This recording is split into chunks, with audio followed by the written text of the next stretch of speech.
राजस्थान के शहर जोधपुर में घर में आग लगने से एक ही कुंबे के 4 अफराद हलाक हो गए।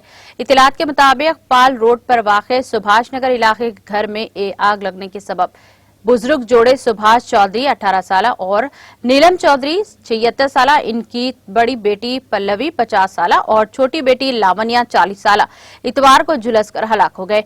बूढ़े जोड़े की एक बेटी माजूर थी और दूसरी बेटी स्कूल में टीचर थी। अभी तक आग लगने की वजह मालूम नहीं हो सकी। पड़ोसियों ने घर में धुआं देखकर पुलिस को इत्तला दी और फायर ब्रिगेड के आग पर काबू पा लिया गया। आग के घर के कमरे में लगी और पुलिस इस मामले की तहकीकात कर रही है और FSL की टीम जाए वाक़े पर पहुंच गई। बताया जा रहा है कि पल्लवी उमर रसीदा वालिदीन और माजूर बहन की देखभाल करती थी।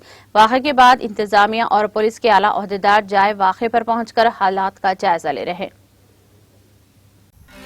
नाज़रीन, हमारे TTV न्यूज़ को सब्सक्राइब करिए, बेल आइकॉन को प्रेस करिए, शेयर करिए और लाइक करना ना भूलें। और किसी एडवर्टाइजमेंट से मुताल्लिक़ जानकारी के लिए हमारे इस नंबर पर कांटेक्ट कीजिए।